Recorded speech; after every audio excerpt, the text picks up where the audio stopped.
બમ બમ બોલેના નાદ સાથે શિવ મંદિરો ઉઠતા હોય છે ત્યારે સુરતનો એક પૌરાણિક જે આ શિવ મંદિર છે તે પાટેશ્વર મહાદેવનું મંદિર અલૌકિક છે અને તેની આસ્થા અનેક લોકો સાથે જોડાયેલી છે અને લોકો સવારથી જે પ્રમાણે જોઈ શકાય છે તે મુજબ કે અહીં જે શિવલિંગની પૂજા અર્ચના કરી અને ધન્યતા અનુભવે છે અને સવારથી ભક્તોનું જે એક ઘોડાપુર ઉમટી પડતું હોય છે ત્યારે આપણે અહીંના મહંત બટુકગીરી મહારાજ સાથે વાત કરીશું. મહારાજજી, શું કહેશો? એક વિશ્વનું એકમાત્ર અલૌકિક શિવ મંદિર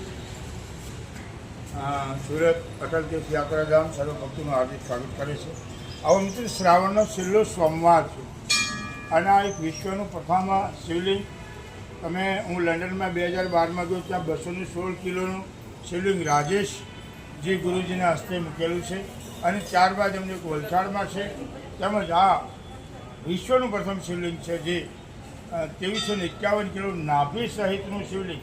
એવું કહે છે કે જીવની નાભી હોવી જોઈએ, એમ ભગવાન વાસ્તુશાસ્ત્ર પ્રમાણે જેમનું નાભી સહિતનું શિવલિંગ, એટલે જે આપણે શિવલિંગ દેખાય છે એનાથી 45 ફૂટ નીચે પાઇપ પાણીને ટચ થાય એવી રીતે તાંબાના તારની અંદર જળ સ્પર્શ થાય એવી રીતે એને ટચ કરેલો છે, જેને વાસ્તુશાસ્ત્રમાં ભગવાન શિવની નાભી કહેવામાં આવે. નાભી સહિતનું શિવલિંગ એટલે સર્વ કાર્યની સિદ્ધિ લભતે, દરેક કાર્યની સિદ્ધિ આપે છે. એટલે જ્યારે તમે શિવલિંગને કોઈ વાર શાંતિથી આવી રીતે ટચ કરશો તો એમાં ધબકારા તમને દેખાશે, આવી અનુભૂતિ થઈ છે. આવું આ શિવલિંગ અલભ્ય અને દુર્લભ એવું સુરતની, ગુજરાતની, વિશ્વનો એવો પ્રથમ શિવલિંગ છે. એકવાર જરૂર દર્શન કરે.